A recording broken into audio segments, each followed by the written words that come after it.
एक ऐसे एडवेंचर की कहानी जिसे सुनकर आपके रोंगटे खड़े हो जाएंगे और जिसके बारे में शायद आपने पहले कभी नहीं सुना होगा।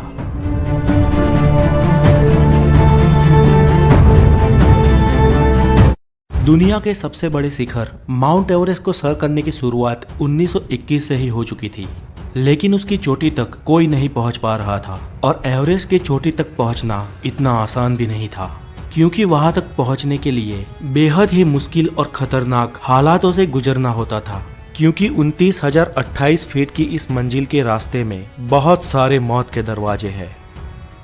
इस मिशन में कई लोग असफल हुए, कई लोगों ने अपनी जान गंवा दी और बहुत सारे लोगों का शव तो आज भी उस बर्फीली चट्टानों के भीतर दबा पड़ा है, जिसे आज तक वापस नहीं लाया गया।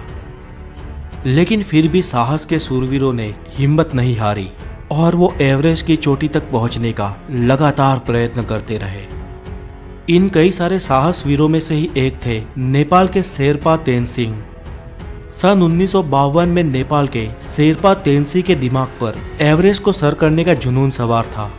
तब स्विट्जरलैंड के रेमंड लैम्बर्ट और शेरपा तेनसिंह ने एवरेस्ट को सर करने का प्रयत्न किया था, लेकिन वो उसमें निष्फल साबित हुए थे।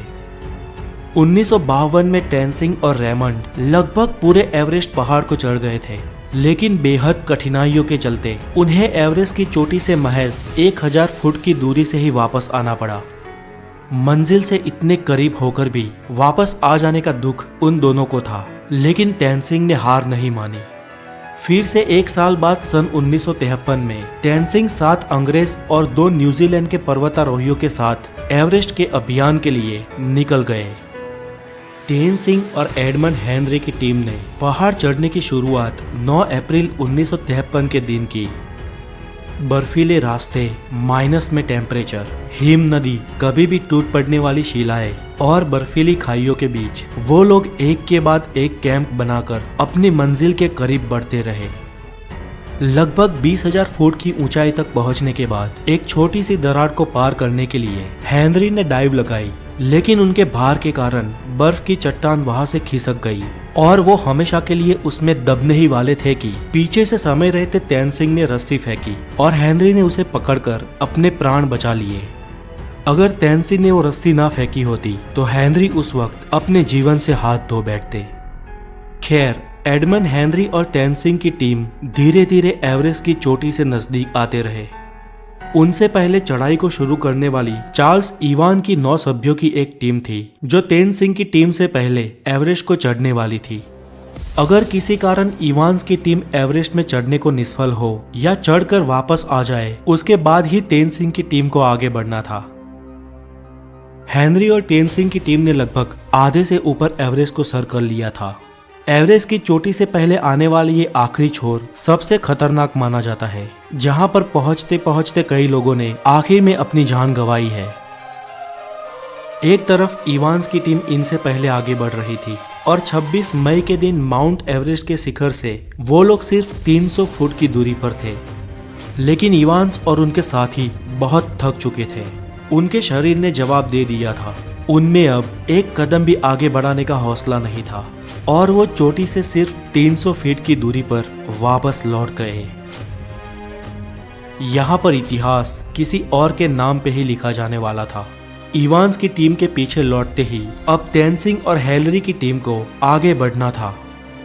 रात में सोने के बाद सुबह तेनसिंह और उनकी टीम ने अपनी मंजिल की तरफ कदम बढ़ाए। तापमान -27 डिग्री सेल्सियस था। परिस्थिति बहुत कठिन थी, फिर भी इन साहसिकों ने हिम्मत नहीं हारी। वो कुदरत और अपने शरीर की कठिनाइयों का सामना करते करते एक के बाद एक कदम आगे बढ़ाते गए और सुबह के 9 बजे वो लोग दक्षिण शिखर तक पहुंचे। धीरे धीरे ऑक्सीजन खत्म हो रहा था और अब उनके पास उतना ऑक्सीजन भी नहीं था कि वो इस पूरे अभियान को ठीक से खत्म कर सके। तेनसिंह की गति धीमी हो रही थी, उनके पांव धीरे धीरे भारी हो रहे थे। कुछ यही हाल हेनरी का भी था। हेनरी ने तेनसिंह की तरफ देखा, उनको कुछ समय के लिए रोका और उनके ऑक्सीजन की नली को साफ किया, क्योंकि उनको सांस लेने में भी तकलीफ हो रही थी। वो लोग एक के बाद एक ऐसी आने वाली कठिनाइयों को मार देते रहे और अपने कदम एवरेस्ट की चोटी तक बढ़ाते रहे और आखिर में 29 मई 1953 के दिन शेरपा तेनसिंग और हेलरी का नाम इतिहास में दर्ज हो गया जब वो सुबह के 11:30 पर दुनिया की सबसे ऊंची चोटी 29,028 फीट यानी 8,848 मीटर की ऊंचाई पर पहुंचे। तब उनकी खुशियों का कोई ठिकाना नहीं था।